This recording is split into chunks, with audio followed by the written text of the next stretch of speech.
ইরানের হামলা এবারে বিধ্বস্ত মার্কিন যুদ্ধজাহাজ ও আমিরাতের তেলবাহী ট্যাঙ্কার। স্থলের পর এবারে জলেও কি মরবে আমেরিকানরা? আমেরিকাকে ধসিয়ে দিতে এবারে 7টি নিশানায় কড়া আঘাতের পরিকল্পনা ইরানের। কি সেগুলো? ট্রাম্প কি বাঁচাতে পারবেন নিজের দেশকে? গুপ্ত হত্যা বা অভ্যুত্থানের শিকার হতে পারেন রুশ প্রেসিডেন্ট পুতিন। ভয় পাচ্ছেন কাছের মানুষকেও। পুতিনের ঘরেই কি শত্রু? আসসালামু আলাইকুম, দেখছিলেন Bangla Vision world news headline. স্থলের পর এবারে জলেও আমেরিকার কবর রচনা করতে যাচ্ছে ইরান। হুমকি আর হুঁশিয়ারিকে সত্যি করে দিয়ে এবারে হরমুজ প্রণালীতে মার্কিন যুদ্ধজাহাজ ও আরব আমিরাতের তেলবাহী ট্যাঙ্কারে মিসাইল হামলা চালিয়েছে খামেনির দেশ। হরমুজ প্রণালীতে আটকে থাকা জাহাজ মুক্ত করতে মার্কিন প্রেসিডেন্ট ডোনাল্ড ট্রাম্পের প্রজেক্ট ফ্রিডম অভিযান শুরুর ঘোষণা দেওয়ার কয়েক ঘন্টা পরই এই হামলা চালিয়েছে ইরানের নৌবাহিনী। আর এর মধ্য দিয়ে শুধু ইরানের মাটি নয়, দেশটির জলসীমাও কি আমেরিকানদের জন্য পরিণত হচ্ছে কবরস্থানে? এরই মধ্যে হরমুজের নতুন সামরিক মানচিত্র প্রকাশ করেছে ইরান। দিন দিন শক্তিশালী হয়ে ওঠা ইরানের কাছে কি যাচ্ছে হরমুজের নিয়ন্ত্রণ? সেখানেই কি হবে নয়া পানিপথের যুদ্ধ? শহীদ আরাফাতের ডেস্ক রিপোর্ট।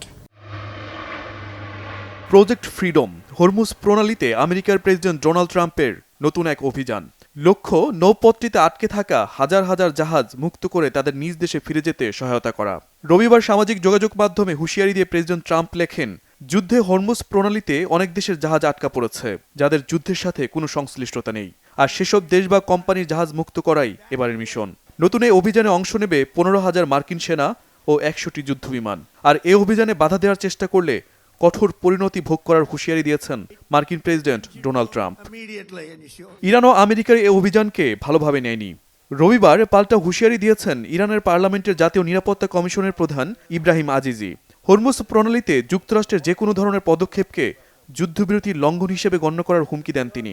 ইরানের এই নেতার মতে, ট্রাম্পের বিভ্রান্তিকর পোস্ট দিয়ে হরমুজ প্রণালী বা পারস্য উপসাগর পরিচালিত হবে না।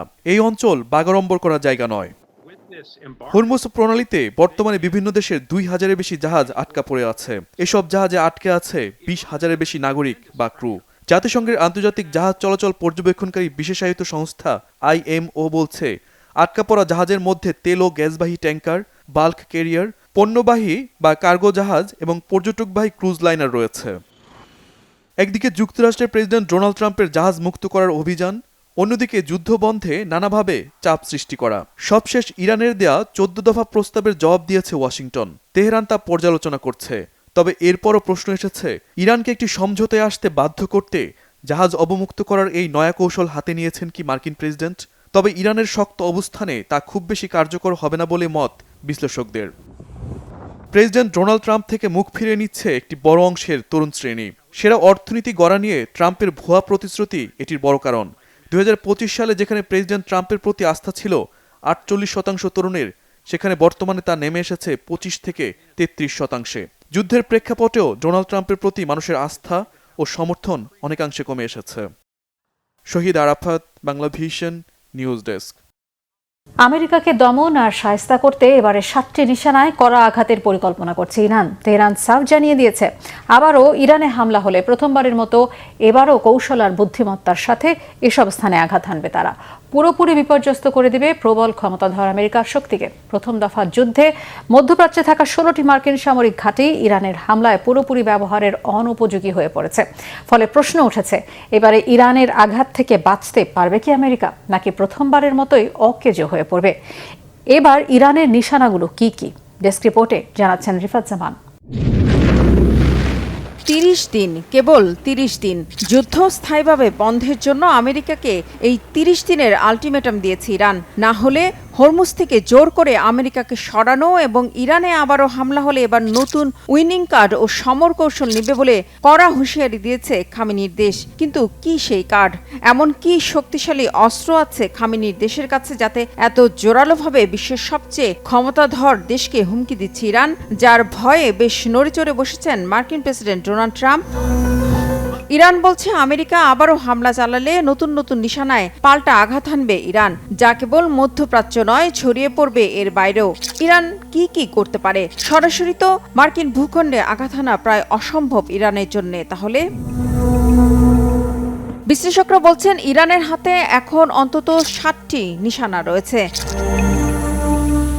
শুরুতেই আমেরিকার ভেতরে সরাসরি মিসাইল হামলা চেয়ে সাইবার যুদ্ধকে বড় অস্ত্র হিসেবে বেছে নিতে পারে ইরান। এর মধ্যে মার্কিন গোয়েন্দা সংস্থাগুলো সতর্ক করে দিয়ে বলেছে, আমেরিকার বিদ্যুৎ গ্রিড, পানি সরবরাহ ব্যবস্থা এবং ব্যাংকিং সেক্টরে বড় ধরনের সাইবার হামলা চালিয়ে জনজীবন বিপর্যস্ত করে দিতে পারে ইরান। তারা বলছে, আমেরিকার ভেতরে ইরান সমর্থিত কিছু স্লিপার সেল থাকতে পারে। বড় ধরনের যুদ্ধ শুরু হলে তারা আমেরিকার অভ্যন্তরে গুরুত্বপূর্ণ ব্যক্তি বা স্থাপনায় চোরাগুপ্তা হামলা বা টার্গেটেড অ্যাসাসিনেশন চালানোর চেষ্টা করতে পারে। দ্বিতীয়ত, আমেরিকার মূল ভূখণ্ডের চেয়ে মধ্যপ্রাচ্যে থাকা মার্কিন সামরিক ঘাঁটি, দূতাবাস এবং বাণিজ্যিক জাহাজগুলোতে হামলা চালানোকে অনেক বেশি সহজ এবং কার্যকর বলে মনে করছে ইরান। কাতারের আল উদেদ বা বাহরাইনের পঞ্চম নৌবহর আমেরিকারই অংশ এবং সেখানে আঘাত হানা মানেই যুক্তরাষ্ট্রে আঘাত করা বলে মনে করছে খামেনির সেনাবাহিনী। মার্কিন কোম্পানিগুলোর অংশীদারিত্ব থাকা যে কোনো তেল ও জ্বালানি স্থাপনায় আঘাত হানার ঘোষণা দিয়ে রেখেছে ইরান। বাহরাইন, কাতার ও সংযুক্ত আরব আমিরাতের মতো দেশগুলোতে অবস্থিত পানি শোধনাগার এবং আইটি অবকাঠামো লক্ষ্য করেও ইরান আঘাত হানতে পারে। এখানেই শেষ নয়, ইরান তার নিজ বাহিনী ছাড়াও কাজে লাগাতে পারে প্রক্সি বাহিনীগুলোকে। ইয়েমেনের হুতি, লেবাননের হিজবুল্লাহ এবং ইরাকের প্রক্সি গ্রুপগুলোর মাধ্যমে সারা বিশ্বে ছড়িয়ে থাকা বিশেষ করে ইউরোপ ও মধ্যপ্রাচ্যের মার্কিন ঘাঁটি ও দূতাবাসে সন্ত্রাসী স্টাইলে হামলা চালাতে পারে তেহরান। এছাড়া ইরানি নৌবাহিনী এর মধ্যে সাফ জানিয়ে দিয়েছে, তারা উন্নত স্মার্ট টার্গেটিং প্রযুক্তি ব্যবহার করবে, যা দিয়ে পারস্য উপসাগরে থাকা আমেরিকার বড় বড় রণতরী এবং সুপার ক্যারিয়ারগুলোকে অকেজু করে দেয়া যেতে পারে, যার শুরু এরই মধ্যে হয়ে গিয়েছে। সোমবার হরমুজ প্রণালীতে থাকা মার্কিন যুদ্ধজাহাজ লক্ষ্য করে 2টি ক্ষেপণাস্ত্র হামলা চালিয়েছে আইআরজিসি। এছাড়া শত শত বিস্ফোরক ড্রোন এবং দ্রুতগতির টর্পেডো বোট দিয়ে একসঙ্গে হামলা চালিয়ে মার্কিন নৌবহরকে ব্যস্ত এবং বিপর্যস্ত করে তোলার কৌশলও বেছে নিতে পারে ইরান। আর আবারও যুদ্ধ হলে ইরান যে তীব্র প্রতিরোধ গড়ে তুলবে সেটা অনুমান করা কঠিন নয়, কারণ আগেরবারের মতোই বুদ্ধিমত্তার সাথে নয়া ধারালো অস্ত্রের ব্যবহারও করবে তেহরান, কারণ তাদের সামরিক মজুদের অর্ধেক এখনো অক্ষত। এছাড়া ইরানের কাছে বর্তমানে 2000 থেকে 3500 কিলোমিটার মাঝারি ও দূরপাল্লার মিসাইল রয়েছে। তবে এগুলো দিয়ে ইরান থেকে সরাসরি আমেরিকার মূল ভূখণ্ডে মিসাইল হামলা সম্ভব নয়। তবে ইরান যদি তাদের আন্তঃমহাদেশীয় ব্যালিস্টিক মিসাইল কর্মসূচিতে বড় সাফল্য পায়, সেক্ষেত্রে ভবিষ্যতে এই চিত্র বদলে যেতে পারে। ষষ্ঠ এবং সবচেয়ে গোটা বিশ্বের জন্য ভয়ঙ্কর আরেকটি পদক্ষেপ ইরান নিতে পারে, আর তা হলো পারস্য উপসাগরের তলদেশে থাকা ইন্টারনেট কেবলে হামলা চালাতে পারে। এর ফলে মধ্যপ্রাচ্য সহ বিশ্বজুড়ে ইন্টারনেট সংযোগ, ব্যাংকিং ব্যবস্থা, ডাটা সেন্টার এবং বৈশ্বিক বাণিজ্য নেটওয়ার্ক বড় ধরনের ব্যাঘাতের সম্মুখীন হতে পারে। হরমুজের পাশাপাশি ইয়েমেনের হুতি মিত্রদের মাধ্যমে বাব এল মানদেব প্রণালীও পুরোপুরি বন্ধ করে দিতে পারে তেহরান, আর এটি হবে বিশ্ব অর্থনীতির জন্য এক মহা বিপর্যয়। কেননা হরমুজ যেমন এশিয়াকে ক্ষতিগ্রস্ত করেছে, তেমনি লোহিত সাগর সংলগ্ন এলাকা বন্ধ হলে ইউরোপ মারাত্মক জ্বালানি ও অর্থনৈতিক সংকটে পড়বে। জ্বালানির দাম রেকর্ড পর্যায়ে পৌঁছাবে। দীর্ঘমেয়াদী এই অচলাবস্থা ইউরোপের শিল্প উৎপাদন একেবারে কমিয়ে দিতে পারে এবং মূল্যস্ফীতি চরম আকার ধারণ করতে পারে। বন্ধ হয়ে যেতে পারে ইউরোপের বিমান চলাচল, পথে বসবে গোটা ইউরোপ। এমনটা বললে বাড়তি একেবারেই বলা হবে না। এরই মধ্যে ইরান হুঁশিয়ারি দিয়ে বলেছে, ইয়েমেনিরা বাব এল মানদেব প্রণালী বন্ধ করার অপেক্ষায় রয়েছে। রিফাত জামান, বাংলাভিশন নিউজ ডেস্ক। হরমুজে আটকে পড়া জাহাজ বের করতে ট্রাম্পের প্রজেক্ট ফ্রিডম কিভাবে কাজ করবে? জাহাজ পার হতে কি পদক্ষেপ নেবে মার্কিন নৌবাহিনী? কেন হরমুজ প্রণালী মুক্ত করার এই প্রজেক্টকে হিউম্যানিটেরিয়ান জেস্চার বা মানবিক পদক্ষেপ হিসেবে প্রচার করছেন ট্রাম্প? ডেস্ক রিপোর্টে জানাচ্ছেন মীর ফজলে রাব্বি। বিশ্ব রাজনীতির গুরুত্বপূর্ণ জলপথ হরমুজ প্রণালী নিয়ে আবারও নতুন চাল চাললেন মার্কিন প্রেসিডেন্ট ডোনাল্ড ট্রাম্প। ব্লকেড ঘোষণার রেশ কাটতে না কাটতেই এবার তিনি সামনে আনলেন তার মহাপরিকল্পনা প্রজেক্ট ফ্রিডম। ইরানের অবরোধের কারণে হরমুজ প্রণালীতে আটকা পড়া বাণিজ্যিক জাহাজগুলোকে লক্ষ্য করে প্রজেক্ট ফ্রিডম নামের নতুন একটি প্রকল্প শুরু করতে যাচ্ছে যুক্তরাষ্ট্র। 3 মে নিজের সামাজিক যোগাযোগ মাধ্যম ট্রুথ সোশ্যালে পোস্ট করা এক বার্তায় এই ঘোষণা দিয়েছেন ট্রাম্প। পোস্টে প্রেসিডেন্ট ট্রাম্প বলেন, প্রজেক্ট ফ্রিডমের মূল উদ্দেশ্য হবে হরমুজ প্রণালী ও তার আশপাশে আটকা পড়া বাণিজ্যিক জাহাজগুলোকে নিরাপদে প্রণালী পার হতে সহায়তা করা। অর্থাৎ হরমুজ পেরোতে বাণিজ্যিক জাহাজগুলোকে প্রহরা দেবে যুক্তরাষ্ট্রের নৌবাহিনী। ট্রাম্প আরও বলেন, বিশ্বের অনেক দেশের বাণিজ্যিক জাহাজ হরমুজে আটকা পড়েছে। এসব দেশের অধিকাংশই মধ্যপ্রাচ্যে চলমান আঞ্চলিক সংঘাতের সঙ্গে সরাসরি সংশ্লিষ্ট নয় এবং তারা আমাদের কাছে অনুরোধ জানিয়েছে যে আমাদের নৌবাহিনী যেন আটকা পড়া বাণিজ্যিক জাহাজগুলোকে প্রণালী থেকে বের হতে সহায়তা করে। আমরা তাদের অনুরোধে ইতিবাচক সাড়া দেওয়ার সিদ্ধান্ত নিয়েছি। তবে কোন দেশগুলো ওয়াশিংটনের কাছে সাহায্য চেয়েছে সে বিষয়ে ট্রাম্প সুনির্দিষ্ট করে কিছুই বলেননি। মার্কিন সেন্ট্রাল কমান্ড সেন্টকম এক বিবৃতিতে জানিয়েছে, তারা যেসব বাণিজ্যিক জাহাজ এই প্রণালী দিয়ে অবাধ চলাচলের চেষ্টা করছে তাদেরকে সহায়তা দেওয়া শুরু করবে। CENTCOM commander admiral Brad Cooper এই প্রতিরক্ষামূলক মিশনকে আঞ্চলিক নিরাপত্তা ও বিশ্ব অর্থনীতির জন্য অপরিহার্য বলে উল্লেখ করেছেন। পাশাপাশি হরমুজের নৌ অবরোধও বজায় রাখার ঘোষণা দিয়েছেন কুপার। তবে এই জলপথে জাহাজগুলোর অবাধ চলাচল নিশ্চিত করতে ঠিক কী ধরনের পদক্ষেপ নেওয়া হবে সে সম্পর্কে বিস্তারিত কিছু জানায়নি সেন্টকম। এদিকে হরমুজ প্রণালীর জন্য একটি নতুন আইনি কাঠামো তৈরির দিকে আগাচ্ছে ইরান। ইরানের পার্লামেন্টের ডেপুটি স্পিকার আলী নিগজাদের বরাত দিয়ে প্রেস টিভি জানিয়েছে, প্রস্তাবিত আইনি কাঠামোর 12 দফার অধীনে ইসরায়েলি কোনো জাহাজকে কখনোই এই জলপথ দিয়ে চলাচলের অনুমতি দেওয়া হবে না। পরিকল্পনা অনুযায়ী শত্রু রাষ্ট্র হিসেবে বিবেচিত দেশগুলোর জাহাজকে এই প্রণালী পার হওয়ার অনুমতির জন্য যুদ্ধের ক্ষতিপূরণ দিতে হবে। এছাড়া বিশ্বের অন্য যে কোনো দেশের জাহাজকে প্রণালী অতিক্রমের জন্য অগ্রিম অনুমতি নিতে হবে ইরানের কাছ থেকে। ট্রাম্প হরমুজ প্রণালী মুক্ত করার এই প্রজেক্টকে হিউম্যানিটেরিয়ান জেস্চার বা মানবিক পদক্ষেপ হিসেবে প্রচার করছেন। এর ফলে ইরান যদি এই জাহাজগুলোতে আক্রমণ করে তবে তারা আন্তর্জাতিকভাবে ভিলেন হিসেবে চিহ্নিত হতে পারে। এই নৈতিক চাপ ইরানকে কিছুটা পিছু হটতে বাধ্য করতে পারে। ভূ রাজনীতির জটিল সমীকরণে এই প্রজেক্ট কি আসলেই মুক্তি দেবে নাকি আগের উদ্যোগগুলোর মতোই ব্যর্থতার তালিকায় নাম লেখাবে সেটি এখন দেখার বিষয়। মীর ফজলে রাব্বি, বাংলা ভিশন। যুক্তরাষ্ট্র ইরান টান উত্তেজনার মাঝে ভিন্নধর্মী পোস্টে আলোচনায় প্রেসিডেন্ট ডোনাল্ড ট্রাম্প। হাতে উনোর ওয়াইল্ড কার্ড দেখিয়ে তিনি লিখেছেন, I have all the cards, যার বাংলা অর্থ দাঁড়ায় আমার হাতেই সব কার্ড। যদিও গেমটির নিয়ম অনুযায়ী বেশি কার্ড মানে ঝুঁকি বা পরাজয়। এরই মধ্যে ইরানের 14 দফার প্রস্তাব, ট্রাম্পের প্রজেক্ট ফ্রিডম অভিযান, দুই দেশের পাল্টাপাল্টি হুঁশিয়ারিতে বাড়ছে উত্তেজনা। কার্ড দেখিয়ে কিসের সংকেত দিচ্ছেন ট্রাম্প? মোর্শেদ আলমের ডেস্ক রিপোর্টে। যুক্তরাষ্ট্র ও ইরানকে ঘিরে চলমান উত্তেজনার মাঝেই সামাজিক যোগাযোগ মাধ্যমে আরও একবার ভিন্নধর্মী পোস্ট দিয়ে আলোচনায় president Donald Trump. White house থেকে প্রকাশিত একটি ছবিতে দেখা যায় তিনি জনপ্রিয় কার্ড গেম উনো এর 6টি ওয়াইল্ড কার্ড হাতে ধরে আছেন। গেল 2 মে নিজের প্ল্যাটফর্ম ট্রুথ সোশ্যালে ছবিটি শেয়ার করেন ট্রাম্প। ছবির ক্যাপশনে লেখেন, I have all the cards, যার বাংলা অর্থ দাঁড়ায় আমার হাতে সব কার্ড। এই একটিমাত্র বাক্যই তৈরি করেছে নানামুখী ব্যাখ্যা। অনেক বিশ্লেষকদের মতে ইরানের সঙ্গে উত্তেজনার প্রেক্ষাপটে ট্রাম্প বোঝাতে চেয়েছেন কৌশলগতভাবে যুক্তরাষ্ট্রই এগিয়ে। তবে অন্যদিকে বিষয়টি নিয়ে তৈরি হয়েছে হাস্যরসও। কারণ মেটেলের তৈরি উনো গেমের মূল লক্ষ্য হচ্ছে যত দ্রুত সম্ভব নিজের সব কার্ড ফেলে দেওয়া। সেখানে হাতে বেশি ওয়াইল্ড কার্ড থাকা জয়ের নিশ্চয়তা নয়, বরং প্রতিটি ওয়াইল্ড কার্ডের মূল্য 50 পয়েন্ট। অর্থাৎ 6টি কার্ড থাকলে প্রতিপক্ষ পেতে পারে 300 পয়েন্ট। ফলে অনেকেই বলছেন সব কার্ড হাতে থাকা উল্টো বিপদ বা পরাজয়ের কারণও হতে পারে। এদিকে যুদ্ধ শেষ করতে ইরান 14 দফার একটি প্রস্তাব দিলেও তা অগ্রহণযোগ্য বলে মন্তব্য করেছেন ট্রাম্প। হরমুজ প্রণালীতে আটকা পড়া জাহাজগুলোকে বের করে আনতে এরই মধ্যে প্রজেক্ট ফ্রিডম নামে একটি নৌ অভিযানের ঘোষণা দিয়েছে ট্রাম্প। যদিও এর জবাবে ইরান হুঁশিয়ারি দিয়েছে, যুক্তরাষ্ট্রের যে কোনো পদক্ষেপ যুদ্ধবিরতির লঙ্ঘন হিসেবে দেখা হবে।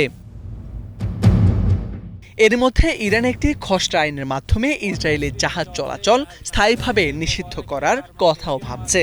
পাশাপাশি যুক্তরাষ্ট্রের মিত্র দেশগুলোর উপরও কড়াকড়ি আরোপের ইঙ্গিত দিয়েছে তেহরান। সব মিলিয়ে একটি সাধারণ ওয়াইল্ড কার্ড ছবি এখন রূপ নিয়েছে কূটনৈতিক বার্তার প্রতীক হিসেবে। মোর্শেদ আলম, বাংলা ভিশন। রাশিয়ার লৌহ মানব ভ্লাদিমির পুতিন কি এখন নিজের ছায়াকেও ভয় পাচ্ছেন? ইউরোপীয় এক গোয়েন্দা রিপোর্ট বলছে ক্রেমলিনে দাঁড়িয়ে গেছে অবিশ্বাসের বিশাল দেয়াল। সামরিক অভ্যুত্থান আর গুপ্ত হত্যার আতঙ্কে জেনারেলদের শোবার ঘরেও বসানো হয়েছে ক্যামেরা। ঘনিষ্ঠ মিত্রদের ইন্টারনেট ব্যবহার নিষিদ্ধ করে পুতিন এখন দিন কাটাচ্ছেন দুর্ভেদ্য বাংকারে। যুদ্ধের ময়দানের চেয়েও এখন ঘরের ভেতরের শত্রু দমনেই কি পুতিন বেশি ব্যস্ত?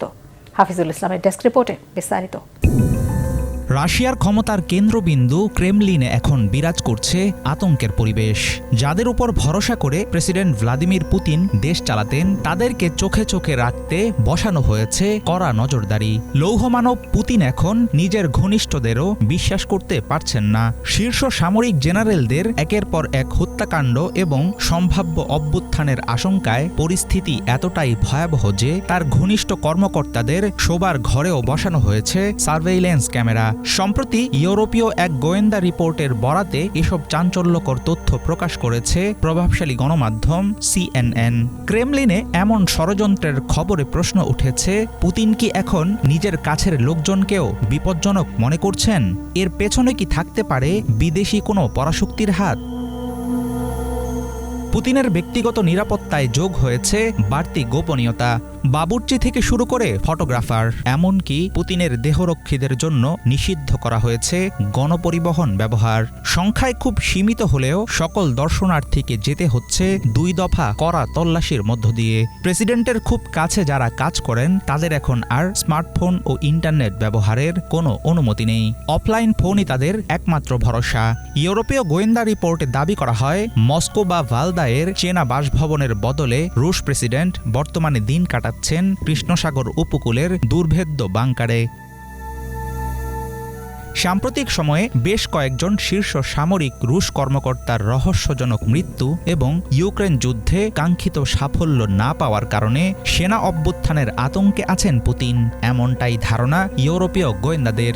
গত ডিসেম্বরে এক শীর্ষ জেনারেলের হত্যাকাণ্ডের পর রাশিয়ার নিরাপত্তা সংস্থাগুলোর মধ্যে অভ্যন্তরীণ বিরোধ চরমে পৌঁছায়। সেনাবাহিনী প্রধান এবং গোয়েন্দা প্রধানের মধ্যে টানাপোড়েনের খবর পাওয়া গেছে।